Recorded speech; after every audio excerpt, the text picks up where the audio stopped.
This has been a work in progress up until last evening or this morning. So, yeah, well, you know, it's all about travel, right? You've got to kind of make some adjustments as you go along. So I'm Judy, and I'm part of the lecture series and also part of the board at UI. So thank you again for attending. We have more men at this session than we have had at any of our other events. So yay, we have a broader audience today. So a few things. We're going to share a lot about travel, and you were given this handout. What I do not want to see during this presentation is you madly flipping to try and figure out where this is documented. Trust me, it is in your handout. But what we have provided for you is a blank page at the back of the document. And this is where you can write notes, ask, jot down questions. But we don't want to hear a lot of flipping. I know that's what I would have a tendency to do, so that's why I'm telling you ahead. I will reference sections, but I may not. So you will have to do that. And I might give you a test, you never know.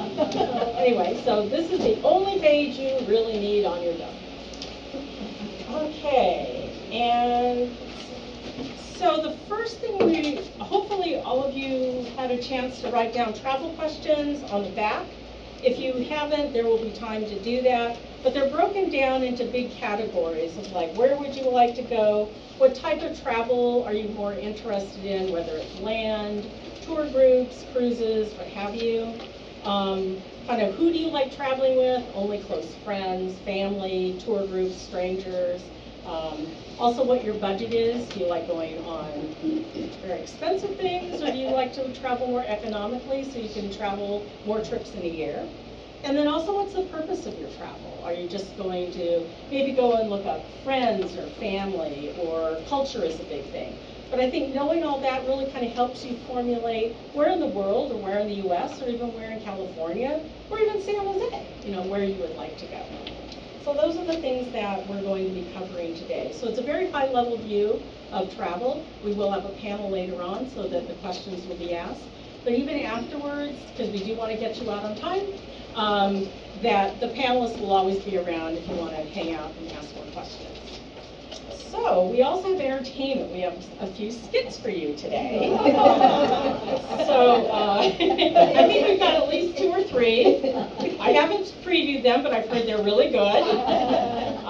So this first one is navigating all those travel documents. I'm sure you're like, where am I going? Like, I'm going to the UK. You need an ETA now to go through London and to stay there. So they're going to show you a little skit about all those different types of travel documents.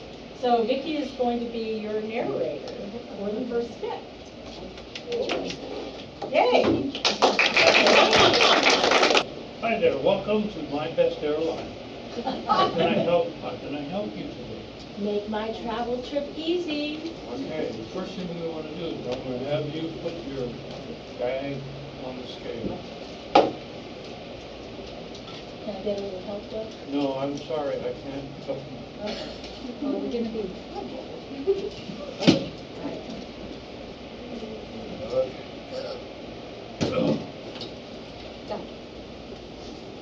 Well, I'm sorry, ma'am.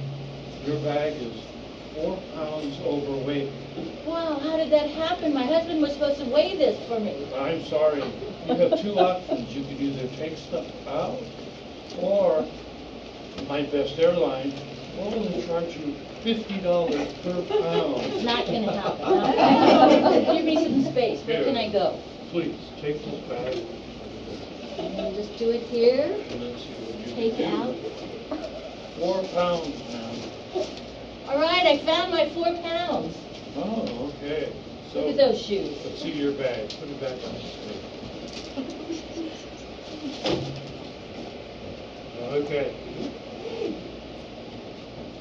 You're good. We can check this bag. All right. Now, Mickey will see me yet. before you go to your gate, I just want to give you a heads up that you have too many personal items. Well, I have this tote bag. Well, please, you're only allowed 2 personal items, your purse, the neck, and your backpack, and your shoes. So you have to kind of put everything into one before going to the So gate. I can carry 2 things, right? No, One thing? put your neck in the back. There we go. Now you have 2 things. Well, I'm sorry, actually you have 3. Oh. There, your purse, there we go. Anything else? Okay. I got 2. Your gate is 26 and is way at the end.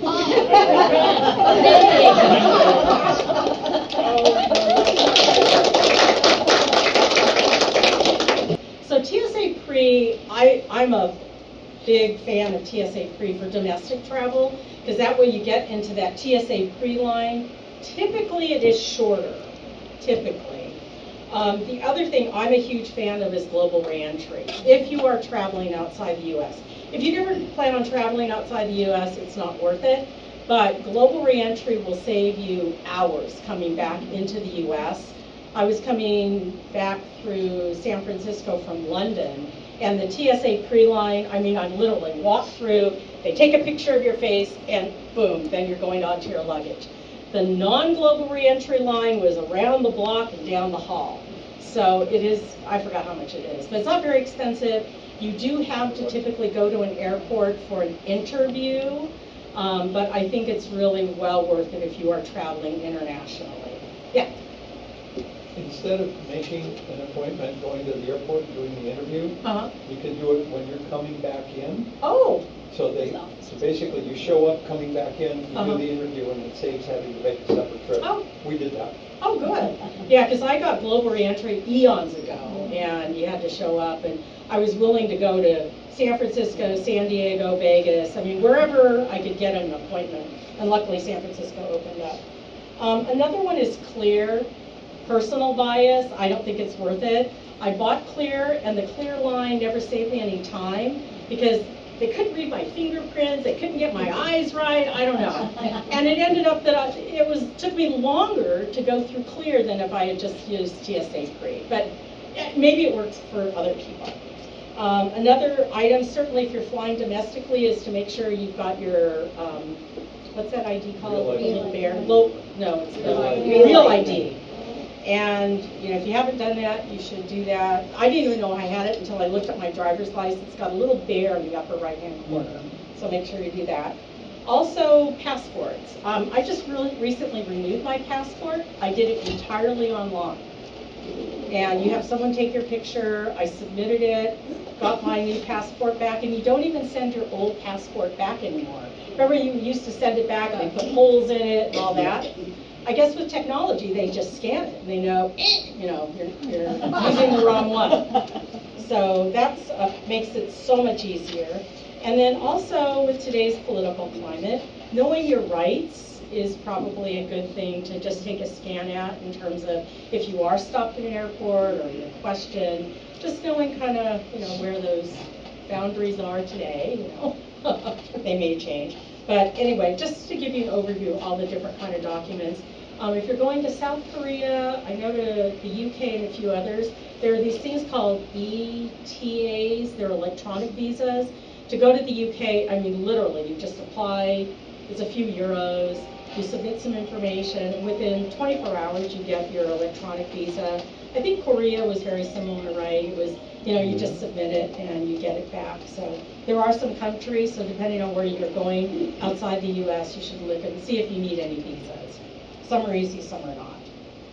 So the next thing we're going to talk about is technology. A personal thing about why to buy travel insurance. For me, it's like a lot of peace of mind. If you travel with a tour group, often they will offer you travel insurance for your tour. It may or may not include your airfare. Insurance is always based on the total cost of your trip.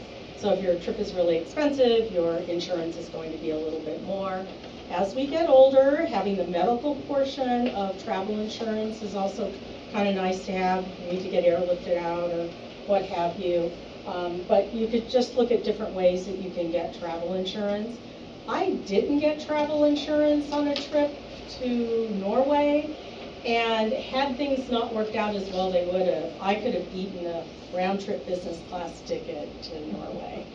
So yeah, it was like, oh, man, I should have just paid that little extra amount to insure your trip. So, because you never know what's going to happen, right? As we get older, things happen to us, things happen to friends. So I think it's always kind of a nice cushion to have. So the next thing we're going to talk about is packing. I know I agonize over packing. I have my staging area, and I just throw a bunch of crap in there, and then I start pulling things out, then I put back things. So Vicky's going to walk us through a better way than my approach. Okay, that's not a bad approach if you start early. So here we are now, after you have developed your travel profile. Once you come to know yourself in terms of what kind of traveler are you, do you want to travel alone? Do you want to travel with groups? Do you want to go on a tour? Do you want to go on a family tour? Do you want to go with strangers? Once you begin to develop that profile, then you're going to understand what you need to do in terms of packing and how packing all these things here is going to support your travel, to make sure that you're not spending your time looking for stuff because you forgot to pack. So develop that profile, get to know yourself, get to know what you want, and it's not a one-size-fits-all. It's going to be, what's in here is going to be unique to you. You're going to organize this based on how you organize. If I organize it, you're not going to understand where anything is. And so, again, it's all about getting the items and then figuring out how you organize. Do you organize by color, by size, by sameness of items? And so once you figure that out, then you can pack. And so packing is all about where you're going, and then how do you pack to accommodate the weather, things like that, the terrain, your medical condition, right? And so when I used to pack, there was no such thing in my days. There was no such thing as cubes. Today they have cubes. For me, in my days, it was called Ziploc bags. I wish I had stock in Ziploc bags. This is what I packed with, Ziplocs. And today you have the option of cubes, what's called cubes. And so hopefully what you'll do, if you haven't done already in terms of your past travels, we've put different kinds of suitcases up here, different sizes. We've put different kinds of cubes and ways that people, I think these are like those vacuum packs. So you can come up here and begin to see, there's a myriad of things that you can purchase, but maybe that's not where you want to put your money, and it might be the good old-fashioned Ziploc bag and your pillowcase. So again, it's going to be unique to you. There's no wrong and right answer. But what hopefully I'm going to impart very quickly with you is the advantage of these cubes, because I practice with LaDonna and Mike's things, and that's their suitcase over there. What I learned in using cubes and what they learned in using cubes when you pack is you're not doing this. You're not trying to find one item and you're throwing everything out. That means you're constantly repacking, right? Constantly repacking. What you do is you open a cube, you look for whatever it is you want in here, take it out, you close it back up, because the cubes look like this. I packed this for Mike and LaDonna as just in case they go to the airport, and this is a part of their carry-on luggage, and this is a one-day worth of outfits for them. They put this in their carry-on. So you can see right away, oh, there's my leggings, there's my t-shirts, right? It's all on your roll-on. So again, maybe what part of your needs are all about is, are you going to visit your auntie or a friend for 3 or 4 or 5 days and you're only taking a carry-on? Or are you going on a 2-week cruise or a 2-week to Japan, and you might be taking a large suitcase and a smaller suitcase?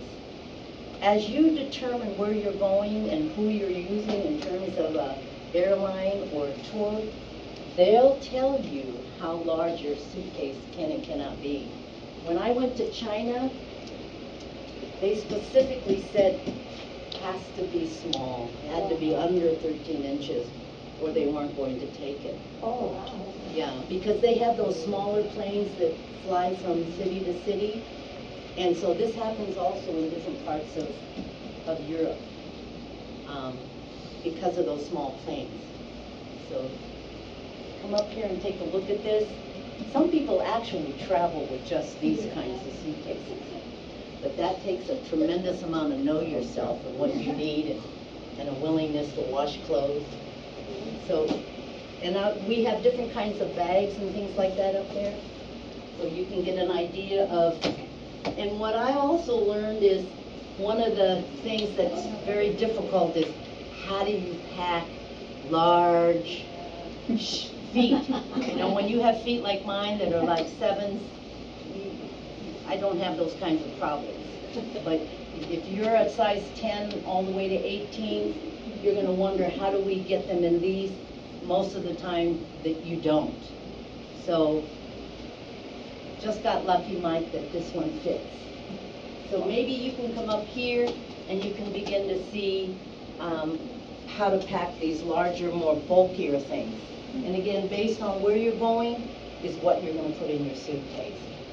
So here I have my suitcase, and I didn't fill it. So what I often do so things don't move around is I pack bubble wrap. And that's just to hold things in place so they're not constantly moving around. But what I'd like to do is to impart with you, there's several ways to pack your bag. One is just to throw it in there, right? The other way is to fold it. Most of the time that's what people do. They fold things, they utilize everything, they just take clothes, you know, they just fold it, pants, you just fold it, stick it in there. But there's a new thing called roll. Yes. Roll works really well to keep your clothes wrinkle-free. The problem with roll is it can create an unexpected consequence, and that is it creates more room, so you start rolling and adding more, and pretty soon you're LaDonna at the airport and your suitcase is too heavy.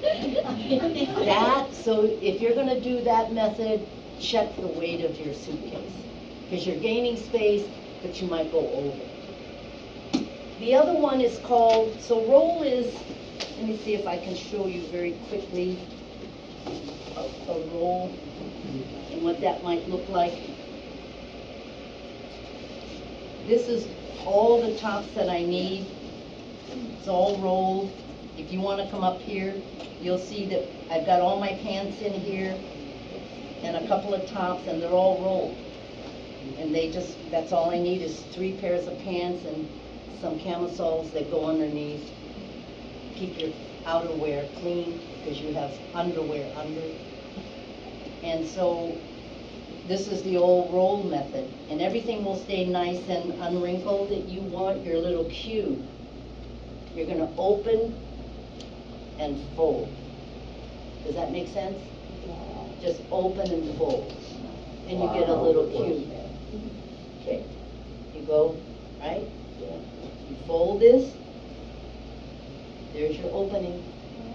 You fold it into itself. Sweet. See? So this is a fold. I was going to give you each one to do on your table. I brought a bag full of t-shirts. Everything is fold. You could just fold this, right? But this is fold and tuck. Again, the same concept. You just do your shirt like you're going to fold it, right? This is the opening, and you just come and tuck it. So everything can be tucked. Socks can be tucked They make the cutest little egg socks do. But see, it's just, so it's not flopping around when you open it, and you don't have to this keeps you from repacking when you're trying to get at something. When you're moving things around, it Yes. stays organized. It's Exactly, so it's not falling apart and you gotta go, oh my God, I gotta spend an hour tonight packing again. That's the beauty of, making this fall on you place. see, it's tucked. Yeah. Whoever, it's a very simple concept. Whoever decided, hey, you could fold and tuck everything, yeah, you can. And then Judy, thank you very much, Judy. If you're gonna get down, get 100% down, because down is squishable. She wore this in Norway and Antarctica. It's squishable. Otherwise, you're gonna be putting your down in here and there's nothing else gonna go in here, right? This is, I love this. Sometimes you can get them and they come in pouches. Yeah, so thank you, Judy, for that one. And you can come up here and you can see, this is all winter clothes. These are sweatshirts, sweatpants.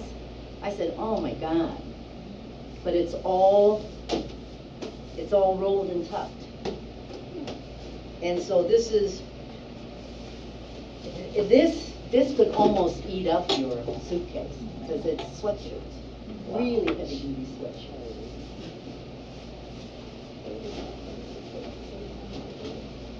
And each one of you are gonna want something particular, and I'm just gonna share one last thing, just to give you an idea about things that are particular to us. LaDonna said to me, I want this plastic case. And so I was thinking, wow, if you wanna buy things, you know, like a picture or something like that, you could actually buy these tubes, these really hard tubes. And I took them to Japan with me because I went to my family's haka and I rubbed things and I put them in those tubes. I took chalk, I took charcoal, and I was saying to LaDonna, well, you could use those tubes, and she told me why she wanted this, and it became real clear to me this was important to her. So I stuffed it with things.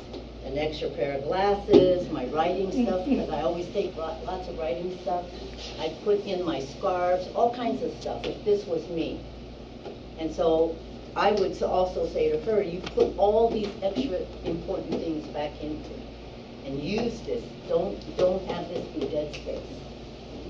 Okay, so as I got to the end of, we are all willing to answer your questions about packing. And usually, just as a tip, usually what I do is I just throw things in my suitcase. If I know where I'm going, about 2-3 weeks before, I just start throwing things into my suitcase. And then about 10 days before, I go and look and see what's in there. Because it takes you about that long to find everything. And so I just kind of walk around, toss it into my suitcase, and then I organize it. Yeah. Yes. No, Vicki, I was going to ask a question. Prior to us coming with these cubes that I did not know what it was for, it was a gift. And so all I did was put cosmetics in it and went, what are these weird shapes? So when we brought it to Vicki and she packed, and then she packed it first as is, and then she packed it with the cube. It did not save that much space, really. You know, there was a little bit more, but organized, that you just pull out a cube instead of ruffling, as we said, through the clothing. So, Vicki, do you own cubes? Yes. Okay. And use I them? mean, I do now because I needed to see how to use them. Right. Yeah. And again, because I don't, because I know how to travel now and I have space, I use bubble wrap, and inevitably I use it because I buy stuff and I put it in my suitcase, so it does come in handy. Yeah. So again, you can come up here and look. You can even try folding my pants or my topper. And then you get to look at all this stuff. There's some very unique stuff up here for you to take a look at in terms of electronics and different kinds of things, so. And did you mention you packed a small suitcase inside a big suitcase once Oh. to travel? You see that suitcase right there? I could actually pack that suitcase and stick it in here. Yeah, because we were going somewhere that I knew we were gonna buy stuff. And so it left all this room. Yeah. So, but you gotta know where you're going and what kind of clothes you need. It happened to be in summer, so it was a lot of lightweight. I always buy lightweight stuff. You see how lightweight this is? You can see through it. So I do this a lot. So you can mix and match all. And most of all your clothes is gonna fit in something like this. Okay. Cute clothes. But I will say this in hindsight, I think after seeing it, I wouldn't pack Mike's sweatshirt again. He should get a lighter weight and wear thermal underneath or a t-shirt or something. Because we had, bulky clothes, because they're regular clothes, Yeah. Not travel. Yeah. They're our clothes. You see, you can see through this. So I would wear, something lightweight like this, a black one or a green one, and then I just kind of mix and match it all day long. And this will just fold up like this. Yeah. Vicki, I wanted to say that if you get the cubes, I have a mesh one, you can see what's inside. Yes. Because if they were all like that, I'd open up 3 cubes to find my toothpaste. Oh. So I want something you can actually see. There's my pajamas, or there's my Yes. makeup. I think So on make sure they're transparent or a mesh. Yes, I think what I did for Mike's, if you go up and look, I put down 2 pairs of pants, LaDonna's, sweats, jackets, and then I taped it. Yeah. And I just wanted to add, I read somewhere, husband and wife, usually Mike has a suitcase, I have my own suitcase. They actually suggest you split it up in case one of the suitcases gets lost when, the other person has clothes but the other doesn't. So if you split it up, it's never happened to us, but, We always say that. I guess I'm not that generous if I ask him. Oh. And he's really good at packing his own stuff, so I just do that. Anything else about packing? Okay. Yeah, thank you. So we have a panel. So I want to invite the panelists up here, and they will get. We've kind of answered most of the questions that were up there, so I'm going to ask them a general question. So we have Warren, and Warren's a longtime travel agent. Maybe many of you know him because he was organizing a lot of the tours for UICI, and he's been all around the world. We also have Sharon. So Sharon is, again, a travel enthusiast and has traveled a lot of different ways of travel, boat, land, everything. We have Vicki, and she's considered herself a curious traveler and is typically very interested in culture. And also Michelle, she loves to travel new places with different kinds of food and also culture. And I'm just the moderator. I'll just ask a general question for everyone about give us one good travel tip that you think would be good that we haven't covered, which I know is going to be a challenge, but for any particular maybe place that you went and how you prepared for that for your next trip. Well, say if you go to Antarctica or something, normally the tour company, well, depends which one you choose, will also offer you a jacket, so that you don't have to buy a jacket. You don't have to bring a big jacket. You'll do something to keep you warm, but they'll supply you a jacket when you go there, which will keep you warm. And then, of course, you have to go to sporting goods like that. Before those milk cartons and those other places, but like thermal underwears, thermal socks, and all those things to keep you warm when you're out there. But I just want to say that one of the most beautiful places I've been to was Antarctica. The scenery was, of course, we had beautiful weather. It was just beautiful too. It's something you don't think about, but It's got beautiful scenery, beautiful wildlife, and just something different. I agree, Antarctica is great. I was there and there was a group of Chinese tourists and the tour guides needed to know how to say, "Put down the penguin" in Chinese. Because talk about culture, right? The Chinese tourists approach culture very differently, and they felt it was pretty acceptable to grab women. They do give you an expedition jacket. Yeah. Yeah, put down the penguin.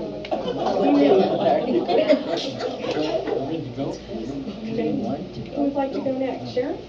So recently I got to travel with my granddaughter who's 5 and our little grandson who's 9 months. And I was kind of anxious about, of course, the air travel. But with my little granddaughter, we had, activities and she gets to do a little bit of screen time, so she was quite fun. But my little grandson, not being only 9 months, the ears and that kind of thing. So because I had that experience of hearing him, cry a little and stuff, I'm a lot more patient with other babies on the plane. So, and it's not like the parents are trying, they really are trying hard to make it comfortable for everyone around them too. But it's a natural thing for the children babies to try and so we did the, bottle so that he would swallow and that kind of thing, but still it was a little bit uncomfortable for a few minutes hearing him, but so. So we need to be patient. Yeah, that's it. Okay. They're called airplanes. Uh-huh. You put them in your child before you get on the plane. So it means I had my kids work for years, and they never had any problems. And it's called Airplanes. Planes. Yeah, they've got this little bead in it that, helps them pull on. Thank you, I'll have to look into that, thank you. Yeah, I used to wear them. I should have asked you, Judy. Oh, gosh, I say when in doubt, laugh. Because it's all an experience. I have more stories than I need to tell, but I say be open to having an experience with whomever, whichever country you're going to. Be open to meeting, saying hello, interacting with the residents there. Because what that does is it makes me aware of travelers who are here and who have that kind of lost look, and it makes them feel welcome when you say, "Is there anything I can do?" And they'll go, "Yes, do you know where?" Or something like that. So, because that's us when we're guests in their country. And then some of my best memories are those interactions that I have, and I'll give you one that's real quick. Every now and then I try to use my Spanish, but it gives me good memories. And so I went to the museum because I was told that they were giving seniors free entrance on Tuesday. And so I thought, okay, let's all go to the museum, we're all seniors. And they go, "But we don't speak Spanish," and they shove me up to the front. And I'm like, okay, so how do I say seniors?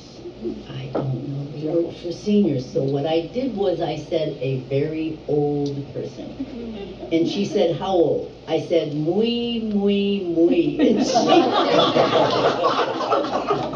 And she looked at me and she tried to say back to me, I knew she was going to say muy, muy, muy. But she almost fell out of her chair laughing. And the other ladies were like, "What's so funny? What's so funny?" And she goes, "Muy, muy."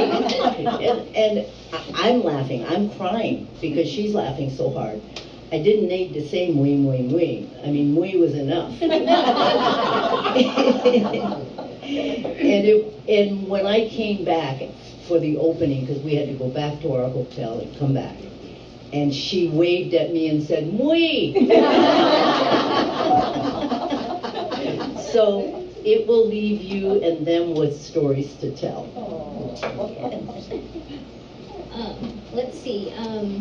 Other than like being patient and being open, I think those are really big things. You want to be as prepared as you can, like wherever you're going to go, to kind of do a little bit of research, you know, like where you're going and stuff. One trip I did take, and I got this from another friend of mine, they took their grandkids when they were 12 on a trip anywhere they wanted to go for a week. But the caveat was that 12-year-old, because at your 12, you're kind of like, you can go without your parents. You're kind of old enough, but you're not too old that you don't want to hang out with grandma and grandpa. But they had to plan the trip, like where they wanted to go, kind of like what things they wanted to see. So they were going to be like your tour guide. So I don't have grandkids, but I have nieces. So that was our trip. I decided I was going to do that for them when they turned 12. And then the first one turned 12 during the pandemic, so that didn't work out. But then we ended up going to Japan. They both wanted to go to Japan. So they kind of figured out the cities they wanted to go, things they wanted to see, kind of like any places or whatever. So, you know, we went to Disneyland, Tokyo. We went, you know, we went to see a baseball game. So it was interesting to kind of like go on a vacation with them to see, kind of through them to see. It's very different than you as an adult would do that. So, Well, thank you for those stories. So the panel, I mean, we're all going to be around, so, because I want to, again, get you up before dinner. But, you know, everyone's around, so feel free after, we're going to break for, of course, food. And LaDonna and Sharon are going to walk us through the buffet, I think. Oh, Yes. just a reminder, if you didn't put your half of your raffle ticket into our raffle, please do so before you come, or when you get your food. And LaDonna will walk you through our wonderful buffet. So hopefully you've learned a lot, and an opportunity, those people, you know, you have ideas too, and so we appreciate sharing, but please continue to share. I think that's how we're going to learn and travel better. The food we have, it's finger food. It's not food that you can take on the plane. We were talking about that. Maybe sneak in a sandwich. But I said, well, tofu salad, it's going to be hot, right? So, you know, not all the food. But please, one of the things that I'll say that is a signature, Mark, we have this cheese ball that Kathy Higuchi has created. Each time it's an original, so make sure you take a picture with it because you won't find it anywhere else in that sense. So it's the Shikansen train, right? Little cheese ball faces and stuff. So make sure you get a picture before we start digging into it. So we've got chicken, right? Sandwiches, sliders as we call it, some healthy vegetables, some musubi. I made the tofu salad. I cheated. I just used the dressing. But that big size came from Costco in Los Angeles. And then some musubi and crackers. So, and strawberry shortcake, right? The cake's made, so yay. And strawberries, not homegrown, but farm-grown. All right. So just a reminder, again, the drawing tickets over there, we'll be doing that, so we'll let you have a chance to eat. And then don't forget evaluations. And we have a present for you when you fill it out, too. So good things happen. So, of course, we have to do thanking people. So, Warren.